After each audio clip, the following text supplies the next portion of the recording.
요한계시록 특강 33번째 시간입니다. 오늘은 계시록 16장 1절부터 11절까지 말씀드리겠습니다. 금병재앙이 되겠습니다. 지난 시간에는 휴거돼서 유리바다 위에 서 있는 환난 성도들에 대해서 말씀드렸습니다. 그들은 모세의 노래와 어린 양의 노래를 부르고 있었습니다. 모세의 노래는 행위로서 모세의 율법과 관련이 있고, 어린 양의 노래는 믿음으로서 왕국 복음과 관련이 있다고 말씀드렸습니다. 그리고 마지막 금병재앙이 막 시작되는 그런 상황이었습니다. 자, 계시록 16장 1절 2절 보십시오.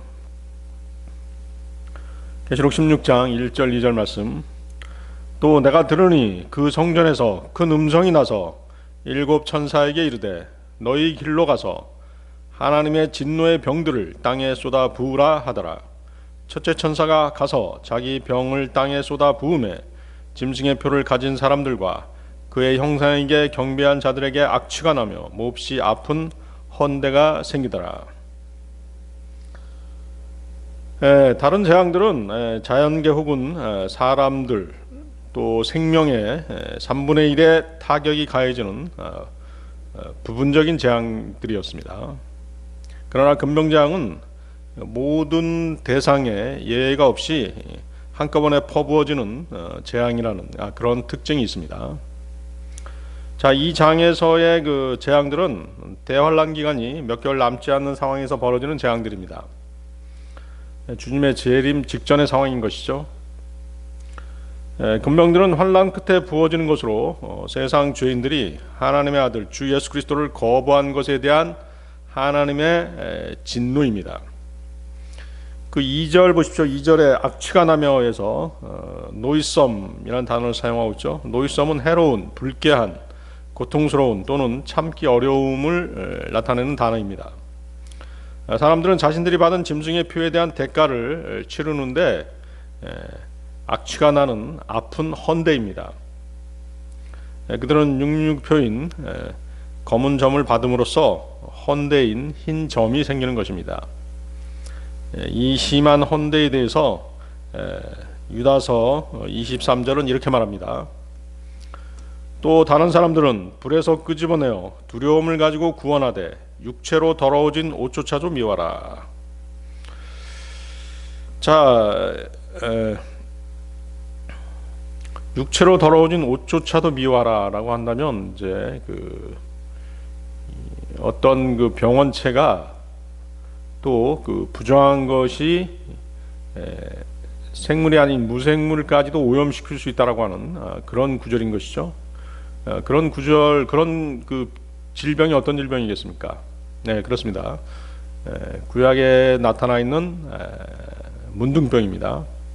여기 그 헌대라는 단어에 좀 주목할 필요가 있는데요. 헌대는 부스럼이나 상처가 나서 살갗이 헐어서 상한 그런 자리입니다. 이런 헌대가 생기는 대표적인 병이 바로 문둥병인 것이죠. 문둥병은 이스라엘 자손이 이집트에 있을 때 내려진 재앙입니다. 하나님께서는 이스라엘이 하나님이 주신 율법과 그분의 계명을 지키면 어떤 이집트의 질병도 내리지 않을 것이라고 약속하셨습니다. 출애굽기 15장 26절에서 그렇게 말씀하시죠. 이르시되 내가 주 내 하나님의 음성에 부지런히 귀를 기울이고 그의 눈앞에서 옳은 것을 행하며 그의 명령들을 귀담아 듣고 그의 모든 법규를 지키면 내가 이집트 사람들에게 내린 이 질병 중 하나도 너희에게 내리지 아니하리니 나는 너를 치유하는 주니라 하시니라. 자, 이 북아프리카 질병인 문둥병은 환란 때 666표를 받은 사람들에게 생기는 그런 질병인 것입니다. 자, 그 문둥병에 대해서 잠깐 살펴보겠습니다. 레위기 13장 2절에서 3절 말씀이죠. 레위기 13장 2절에서 3절 찾으십시오. 어떤 사람의 살의 피부에 종기나 딱지나 반점이 생기고 그것이 그의 살 피부에서 납병같이 되거든 그를 제사장 아론에게나 그의 아들들인 제사장들 중 하나에게 데려갈 것이요 제사장은 그 살 피부의 병을 살펴볼지니 그 병의 털이 희게 되고 또 보기에 그 병이 그의 살 피부보다 우묵하면 그것은 나병이니라. 제사장은 그를 살펴보고 부정하다고 선언할 것이요. 자, 지금 이제 이 구절들 문둥병을 말씀하고 계시죠. 레위기 13장은 이를 하얀 반점으로 말씀하고 계십니다. 성경에 이제 그 문둥병을 치유받은 한 사람이 있죠. 그는 문둥병의 흰 반점을 가졌었는데 깨끗하게 되기 위해서 요단강물에 7번이나 들어가야 됐습니다. 7번이 상징하는 것은 7년 대환란이 되겠죠. 물에 한 번 들어가는 것은 환란의 1년에 해당되는 것입니다. 열왕기하 5장 10절 14절이 이제 바로 그 말씀입니다. 열왕기하 5장 10절에 14절. 엘리사가 사자를 그에게 보내어 이르되 가서 요르단 속에서 7번 씻으라. 그래야면 내 살이 다시 나와 내가 정결하게 되리라 하니라. 그러나 나아만이 노하여 물러가며 이르되 보라, 나는 그가 분명히 내게로 나와 서서 주 자기 하나님의 이름을 부르고 그 부위를 손으로 쳐서 나병 환자를 회복시킬 줄로 생각하였도다. 다마스쿠스의 아바나와 바르발 강이 이스라엘의 모든 물보다 낫지 아니하냐? 내가 거기서 씻으면 정결하게 되지 아니하랴? 하고 이에 돌아서서 분노하며 떠나가니 그의 종들이 가까이 나와 그에게 말하여 이르되 내 아버지여, 만일 대언자가 주인에게 명하여 어떤 큰 일을 행하라 하였더라면 주인께서 그 일을 행하지 아니하셨으리까? 그런즉 하물며 그가 주인에게 말하기를 몸을 씻어 정결하게 되라 함이니까 하매 이에 그가 내려가서 하나님의 사람의 말대로 요르단 속에 7번 몸을 담그니 그의 살이 다시 나와 어린아이의 살같이 되고 그가 정결하게 되었더라.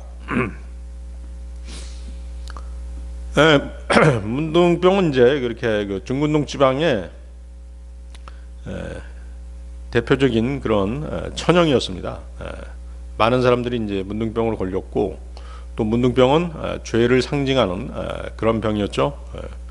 여기 뭐 나아만뿐만 아니라 모세의 누이 미리암도 문둥병에 걸렸었습니다. 미리암은 이제 모세가 그 에디오피아 함족 아내를 얻은 것에 대해서 비판했습니다. 사실 뭐 미리암은 모세가 함족 아내를 얻은 것을 비판하기보다는 그녀가 불평불만을 가진 것은 하나님께서 모세에게 주신 영적 권위를 시기한 데서 비롯된 것입니다. 그에 따라서 하나님께서 미리암에게 내린 심판은 문둥병이었습니다. 문둥병에 걸린 미리암은 7일 동안 진영 밖에 있어야 했었던 것입니다. 그런데 이제 그 좀 특이한 것은 문둥병자가 머리끝에서 발끝까지 온통 휘어지면 그가 깨끗하다, 정결하다라는 판정을 받는다는 것입니다. 레위기 13장 12, 13절 말씀인데요. 제사장이 어디를 보든지 나병이 피부에 크게 생겨 그 병을 지닌 자의 머리부터 발까지 모든 피부를 덮었거든 제사장은 깊이 생각할 것이요 보라, 만일 나병이 그의 온 살을 덮었으면 그는 그 병을 지닌 자를 정결하다고 선언할지니라. 그것이 전부 희게 되었으므로 그는 정결하니라. 자, 문둥병이 상징하는 것은 죄라고 말씀드렸죠. 머리끝에서 발끝까지 완전히 하얘졌다라고 하는 것은 자신이 완전한 죄인이다, 그렇게 하나님께 자백하면 그는 정결하게 될 수 있다는 것입니다. 이해하시겠습니까? 자, 문둥병이 무서운 질병인 것은 사람들의 피부뿐만 아니라 옷, 또 집을 더럽힐 수 있는 유일한 질병이기 때문입니다.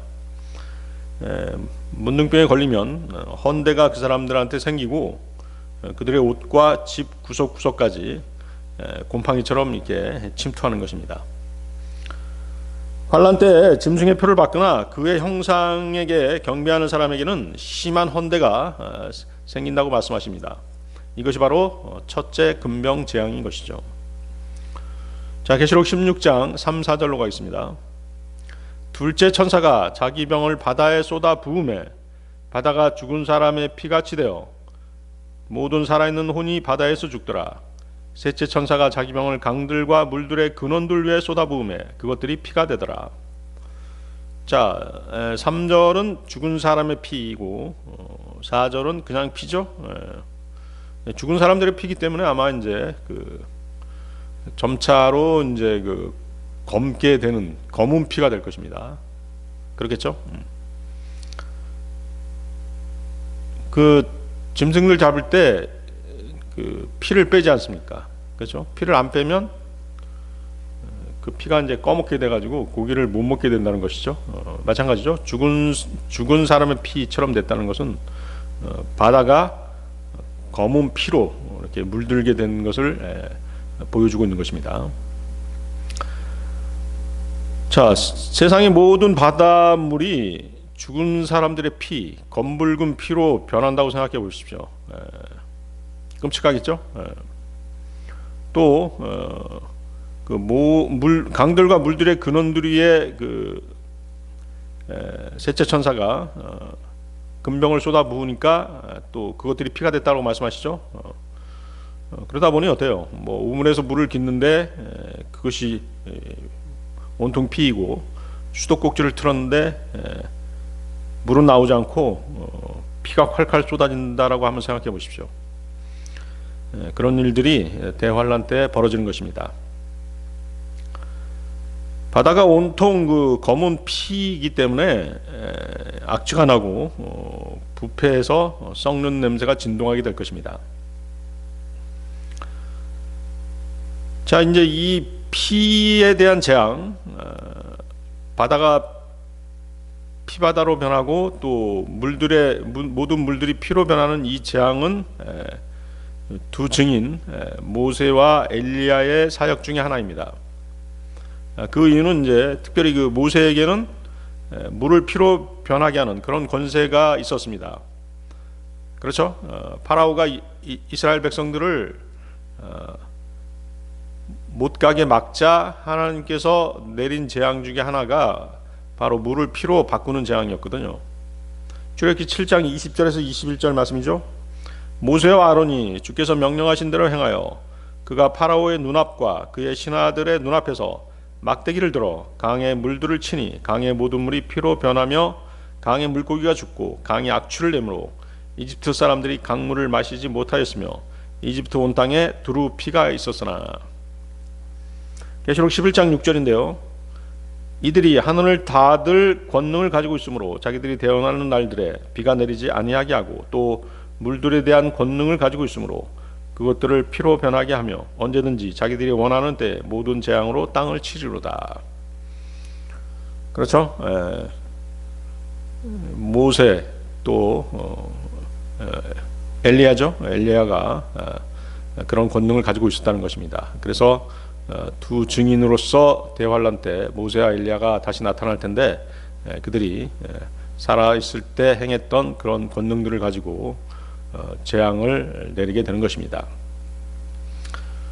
거기 보면 이제 그 3절 다시 보십시오. 계시록 16장 3절 모든 살아있는 혼 나오죠. 모든 살아있는 혼들 living soul이죠. living soul. 하나님께서 창조하신 생명을 말합니다. 그렇죠? 인간은 영혼 몸으로 되어 있다고 말씀드렸죠. 그래서 이 성경을 보면 동물이나 사람을 셀 때 그 단위가 한 명, 두 명 우리가 세는 그런 단위가 아니라 혼이었습니다. 한 혼, 두 혼, 세 혼 이렇게. 민수기 31장 28절인데요. 싸움에 나갔던 군사들로부터 사람이나 소나 나귀나 양떼 500혼 중 한 혼을 취하여 주께 곡물로 드리라. 그렇죠? 동물이 죽으면 그 혼도 죽는데 그 이유는 혼이 몸에 붙어 있기 때문입니다. 동물들은 혼들로 계수되는 것이죠. 인간들도 혼으로 계수가 됩니다. 성경에는 그렇게 계수를 하고 있어요. 혼은 뭐라고 말씀드렸죠? 혼은 육체 안에 있는 몸과 똑같은 형태를 혼이라고 말씀드렸죠. bodily shape, bodily shape라고 말씀드렸습니다. 여러분들 누가복음에 부자와 나사로에 대한 얘기 예화에서 부자가 지옥에 갔지 않습니까? 그런데 지옥 불 속에서 고통스러워하는 그 부자는 어때요? 다 볼 수도 있었고 또 갈증을 느낄 수도 있었죠. 불 속에 들어갔기 때문에 육체는 타서 소멸됐을 것이고, 지옥에 간 것은 부자의 혼이었던 것입니다. 혼은 오감이 다 살아있는 것이죠. 또 볼 수도 있고 느낄 수도 있고 맛볼 수도 있고 다 할 수 있는 것입니다. 그래서 어떤 사람이 구원받지 못하고 지옥에 가게 된다면 육신은 땅에 묻혀 썩게 되고 그 혼이 지옥에 가는 것입니다. 혼이 영원 무궁토록 불 속에 태워지는 것이죠. 그래서 혼은 눈에 보이지 않지만 몸과 똑같이 생겼습니다. 바디 쉐이프, 바델리 쉐이프입니다. 그래서 다시 말씀드리지만 사람이 죽게 되면 육신은 땅에 묻혀 썩습니다. 영은 그 주신 하나님께로 돌아가죠. 영은 하나님의 호흡이거든요. 그래서 하나님께로 돌아가고 혼이 지옥에 가는 것입니다. 구원받지 못한 혼은 지옥에 가는 것이죠. 구원받은 혼은 셋째 하늘 하나님 곁으로 가는 것입니다. 따라서 모든 살아있는 혼들, 리빙 소울은 바다에서 죽은 동물들이나 사람들을 말하는 것이겠죠. 자, 계시록 16장 5절 7절 보시겠습니다. 계시록 16장 5절 7절. 내가 들으니 물들의 천사가 이르되 오 지금도 계시고 전에도 계셨고 앞으로도 계실 주여 주께서 이렇게 심판하시오니 의로우시니이다. 그들이 성도들과 대언자들의 피를 흘렸으므로 주께서 그들에게 피를 주어 마시게 하셨사오니 그것이 그들에게 마땅하나이다 하더라. 또 내가 들으니 제단에서 또 다른 소리가 나서 이르되 과연 그러하옵나이다. 주 하나님 전능자여 주의 심판들은 참되고 의로우니이다 하더라. 거기 보면 이제 그 과거 시제로 되어 있죠. 흘렸으므로 거기 6절 보십시오. 그들이 성도들과 대언자들의 피를 흘렸으므로 과거에 그렇게 했다는 것이죠. 따라서 6절에 성도들과 대언자들은 바로 환난 중간에 죽임당한 환난 성도들을 가리키는 것이죠. 자, 6절 또 계속 보십시오. 주께서 그들에게 피를 주어 마시게 하셨사오니. 자, 온통 물들이 피로 변했기 때문에 피를 안 마실 수 없지 않습니까? 물은 없고 물 대신에 피를 마실 수밖에 없는 것이죠. 끔찍한 상황이죠. 그런데 피를 먹는 행위, 피를 마시는 행위는 율법 때에도 그렇고 율법 이전에도 그렇고 또 율법 이후에도 성경에서 금하고 있는 행위입니다. 자, 율법 전에 이제 하나님께서는 그 피채 먹지 말라고 말씀하셨죠. 창세기 9장 4절에서 6절 말씀이죠. 그러나 너희는 고기를 그것의 생명과 함께 곧 그것의 피와 함께 먹지 말지니라. 내가 반드시 너희 생명에 너희 피를 요구하리니 모든 짐승의 손에서 그것을 요구할 것이요 사람의 손에서 곧 각 사람의 형제의 손에서 사람의 생명을 요구하리라. 누구든지 사람의 피를 흘리는 자는 사람에 의해 자기 피를 흘리리니 이는 하나님이 자신의 형상으로 사람을 만들었기 때문이니라. 창세기 9장이기 때문에 이제 율법이 주어지기 전입니다. 율법이 주어지기 전에도 피채 먹지 말라고 그렇게 경고하시죠. 자, 율법 때는 당연히 피채 먹지 말라고 하셨습니다. 레위기 17장 10절에서 14절 말씀입니다. 이스라엘의 집 사람이나 너희 가운데 머무는 타국인 중에 누구든지 어떤 피를 먹으면 내가 피를 먹는 그 혼을 향해 내 얼굴을 고정하고 그를 그의 백성 가운데서 끊으리니 이는 육체의 생명이 피에 있기 때문이라. 내가 피를 너희에게 주어 제단 위에 뿌려 너희 혼을 위에 속죄하게 하였나니 피가 혼을 위해 속죄하느니라. 그러므로 내가 이스라엘 자손에게 말하기를 너희 중에서 어떤 혼도 피를 먹지 말며 너희 가운데 머무는 어떤 타국인도 피를 먹지 말라 하였나니 이스라엘 자손이나 너희 가운데 머무는 타국인 중에 누구든지 먹을 수 있는 짐승이나 날짐승을 사냥하여 잡는 자는 그것에 피를 쏟고 흙으로 그것을 덮을지니라. 이는 피가 모든 육체의 생명이기 때문이니 육체의 피는 육체의 생명을 위한 것이니라. 그러므로 내가 이스라엘 자손에게 말하기를 너희는 어떤 육체의 피든지 먹지 말라 하였나니 모든 육체의 생명은 그 육체의 피인즉 누구든지 피를 먹는 자는 끊어지리라. 자, 그 다음에 율법 이후도 마찬가지입니다. 피를 먹지 말라고 말씀하시죠. 사도행전 15장 28절 29절 말씀입니다. 성령님과 우리는 이 필요한 것들 외에 다른 큰 짐을 너희에게 지우지 아니하는 것을 좋게 여겼나니 곧 우상들에게 바친 음식과 피와 목매어 죽인 것과 음행을 너희가 멀리 할지니라. 너희가 이것들을 스스로 삼가면 잘하리로다. 평안할지어다. 그렇죠? 이제 그 사도들이 모여서 결정한 내용인데요. 이것은 뭐 하나님의 뜻입니다. 구원받은 이후에도 모세의 율법을 지킬 것이냐 말 것이냐에 대한 이제 결정을 예루살렘 회의에서 사도들이 결정을 했는데 요 세 가지를 금하라고 말씀하시죠. 우상들에게 바친 음식, 또 피, 또 목매어 죽인 것, 음행 이런 것들을 이제 금하라고 이제 말씀하시는 것입니다. 자, 그럼에도 이제 불구하고 지금 대환란 때 피를 마시게 하시잖아요. 재앙으로 물들을 쳐서 사람들이 피를 마시게 한다는 얘기는 결국은 하나님께서 그들을 완전한 심판으로 몰아 넣으시는 것입니다. 또 지금 작금의 그 로마 카톨릭 같은 경우는 어때요? 매주 미사 때마다 그들이 마시는 포도주가 예수님의 실제 피로 변한다라고 그렇게 주장하죠. 그 말이 사실이라면 그들은 뭐예요? 매주 피를 마시고 있는 것이죠. 물론 뭐 그 말은 거짓말입니다만은 그들이 미사 때 먹는 빵, 그들이 미사 때 마시는 포도주가 예수님의 실제 살, 예수님의 실제 피로 변한다라고 그렇게 주장하는 것입니다. 그렇기 때문에 그들은 매주 피를 마시고 살을 먹고 있는 것이죠. 식인 의식을 벌이고 있는 것이죠. 그리고 그들은 그 피를 마시지 않으면 그리스도인이 아니라고 주장하는 것이죠. 계속해서 보십시오. 계시록 16장 6절 계속 보시겠습니다. 그들에게 마땅하나이다. 로마 카톨릭은 그렇게 오랫동안 매주일 아침 미사 시간에 피를 마셔왔고 예수 그리스도의 피를 마시지 않으면 구원받지 못할 것이고 그들이 발효시킨 포도주가 그리스도의 피이고 그리스도의 피는 포도주를 마시면 당연히 취할 수밖에 없는데 그것을 자랑 삼아 그렇게 계속 하고 있지 않습니까? 그거에 미사에 대한 어떤 자부심을 가지고 있지 않습니까?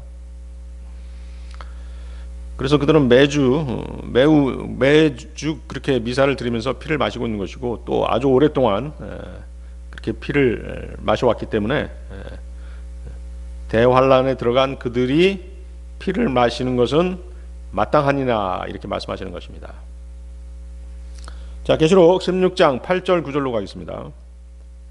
넷째 천사가 자기 병을 해 위에 쏟아부으매 해가 사람들을 불로 태울 권능을 받아서 사람들을 큰 열기로 태우니 그들이 이 재앙들을 다스리는 권능을 소유하신 하나님의 이름을 모독하며 또 회개하지 아니하여 그분께 영광을 돌리지 아니하더라. 자, 주님이 통치하시는 천년왕국 때에는 지금의 해가 7배나 밝아질 것이라고 말씀하십니다. 이사야서 30장 26절 말씀이죠. 또 주께서 자신의 백성의 찢어진 곳을 싸매시고 그들의 매맞은 상처를 치유하시는 날에 달빛은 햇빛 같고 햇빛은 7배나 되어 7날의 빛 같으리라. 천년왕국 때를 말씀하시는 것입니다. 자, 해가 지금보다 7배 밝아지면 어떻게 됐어요? 대기가 감당을 못하겠죠. 땅에 있는 사람들은 햇빛에 구워질 것입니다. 물론 이제 천연왕국 때는 그것을 감당할 수 있는 자연 환경으로 그렇게 바뀌겠죠. 그렇지 않으면 뭐 다 사람들이 다 타 죽고 동식물도 마찬가지겠죠. 다 타서 불태워질 것입니다. 자, 그런데 그렇게 자연 환경이 해가 7배로 밝아지더라도 견딜 수 있는 환경으로 바뀌어져야 되는데도 불구하고 대환란 때는 어때요? 그런 환경으로 바뀌어지지 않는단 말이죠. 그런 상황에서 지금보다 강한 햇빛이 계속 내리쬐게 되면 사람들은 햇빛으로 인해 화상을 입고 나다니지도 못하고 큰 고통 가운데 처하게 될 것입니다. 자, 아마도 대환란 때는 이제 그 오존층이 완전히 파괴되고 대기권이 붕괴돼서 햇빛이 직접 사람을 비추고 그들을 태우게 될 것입니다. 자, 이런 그 막바지 재앙들이 퍼부어지자 사람들은 이제 그들의 마음을 고쳐먹는 대신 하나님의 이름을 모독한다라고 그렇게 되어 있죠. 그들은 열기에 태워져서 죽거나 화상을 입는 그런 상황에서도 회개치 않는 것입니다. 그들은 이 모든 재앙들이 계속됨에도 불구하고 회개하지 않고 하나님께 영광을 돌리지 않습니다. 사람들이 갈증이 나면 이제 물을 마셔야 하는데 마실 것은 피밖에 없습니다. 밖에 나가면 햇빛 때문에 화상을 입어서 고통을 당합니다. 동식물들은 강한 햇빛에 타서 불태워지고 아스팔트를 비롯한 모든 것들이 열기를 견디지 못해서 녹아 들어갈 것입니다. 그렇게 숨이 컥컥 막히는 지옥 같은 환경임에도 불구하고 인간들은 이 모든 재난에서 회개하고 하나님께 돌이키기는커녕 오히려 하나님을 저주하고 하나님의 이름을 모독하는 것입니다. 이것이 바로 인간의 악한 본성인 것이죠. 자, 계시록 16장 10절 11절로 가겠습니다. 계시록 16장 10절 11절. 다섯째 천사가 자기 병을 짐승의 자리 위에 쏟아부으매 그의 왕국이 어둠으로 가득하고 그들이 아픔으로 인하여 자기 혀를 깨물며 또 자기의 아픔과 헌대로 인하여 하늘의 하나님을 모독하고 자기 행실을 회개하지 아니하더라. 자, 환란이 거의 이제 재앙이 거의 막바지에 이르고 있습니다. 어둠의 재앙이 시작되죠. 어둠의 재앙은 출애굽기 때도 출애굽기에서도 있었습니다. 이스라엘이 이집트를 떠나기 전에 이스라엘 자손의 처소만 빼놓고 모든 지역이 흑암에 덮이는 흑암 재앙이 있었습니다. 이집트에 내렸던 재앙들은 대환란 때 일어날 재앙들의 예표였던 것이죠. 출애굽기 10장 20절에서 23절입니다. 그러나 주께서 파라오의 마음을 강팍하게 하셨으므로 그가 이스라엘 자손을 가게 하지 아니하였더라. 주께서 모세에게 이르시되 하늘을 향하여 내 손을 내밀어 이집트 땅에 어둠이 있게 하되 감촉으로 느낄 수 있는 어둠이 있게 하라 하시니 모세가 하늘을 향하여 자기 손을 내밀매 짙은 어둠이 사흘 동안 이집트 온 땅에 있었으므로 그들이 사흘 동안 서로를 보지 못하며 아무도 자기 처소에서 일어나지 못하였으나 이스라엘의 모든 자손이 거하는 곳에는 빛이 있었더라. 자, 어느 정도 그 짙은 어둠이었냐면 감촉으로 느낄 수 있을 정도의 어둠이었다는 것이죠. 그렇죠? 우리가 이제 불을 소등해서 느낄 수 있는 그 정도의 어둠이 아니라 이건 감촉으로 느낄 수 있는 어둠이었기 때문에 그런 어떤 어두운 물체가 이집트 땅 전역에 그렇게 내려왔다고 봐야 되겠죠. 자, 거기 이제 그 계시록 16장 10절 보면 이제 짐승의 자리가 나오죠. 짐승의 자리는 짐승이 앉아 있는 곳, 적그리스도가 앉아 있는 그곳을 말하는 것입니다. 계시록 2장 13절 보면 이제 그 버가모 교회에 대해서 말씀하시면서 사탄의 자리가 그곳에 있었다라고 말씀하시죠. 내가 내 행위를 알고 또 내가 거하는 곳을 아노니 즉 사탄의 자리가 있는 곳이라. 대환란 때 짐승의 자리는 이제 아마도 그 적그리스도 정부가 있는 곳이겠죠. 아마 이제 그 로마 교회 쪽이 로마 교회 쪽도 포함될 것입니다. 그래서 다섯 번째 금병재앙인 흑암재앙은 짐승의 자리가 있는 로마와 로마 제국, 즉 신비의 큰 바빌론에 퍼부어질 것입니다. 혹은 이제 그 짐승 적그리스도가 유대인 제3성전에 자리할 것이면 어떻게 되겠어요? 예루살렘에도 어둠의 재앙, 흑암의 재앙이 내린다고 봐야 되겠죠.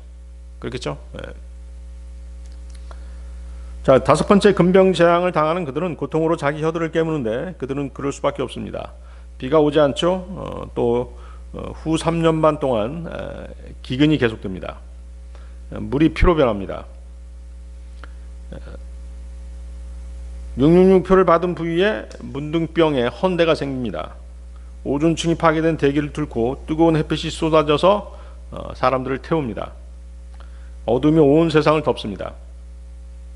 대재앙 아래서 사람들이 자기 혀를 깨무는 것이 전혀 이상하지 않습니다. 그럼에도 불구하고 그들은 마음을 돌이켜 회개하는 대신 여전히 하나님의 이름을 모독합니다. 그래서 이 어둠의 재앙은 이제 뭐 전 세계적인 것이라기보다도 이제 적그리스도 정부가 있는 그 지역을 중심으로 해서 어둠의 재앙이 내릴 것으로 이렇게 예상해 볼 수 있습니다. 자, 거기 11절 보십시오. 또 자기의 아픔과 헌대로 인하여 하늘의 하나님을 모독하고 자기 행실을 회개하지 아니하더라. 그렇죠? 이것은 이제 인간의 마음이 언제나 사악했음을 입증하는 것입니다. 에레미야 17장 9절 말씀인데요. 마음은 모든 것보다 거짓되고 극토로 사악하니 누가 그것을 알 수 있으리요. 사람들이 타락해서 마음이 하나님과 멀어졌기 때문에 하나님께서 그들을 아무리 채근하시고 또 뭐 매로 치시고 벌 주고 때려도 또 거의 죽을 지경이 되어도 하나님 편으로 마음이 돌아서지 않는 것입니다. 회개하지 않죠. 그것이 악한 인간의 심성이에요. 오히려 하나님은 저주하지 않습니까? 뭐 하늘에다 대고 막 손가락질하면서 욕하겠죠. 그래서 그들은 하나님의 심판을 두려워하지 않을 뿐더러 하나님을 거부하고 구원받기를 거부하기로 마음 먹은 것입니다. 인간의 의지는 그렇게 악한 쪽으로 작동할 수 있는 것을 보여주는 아주 극단적인 예라고 볼 수 있겠습니다. 자, 오늘 여기까지 하겠습니다.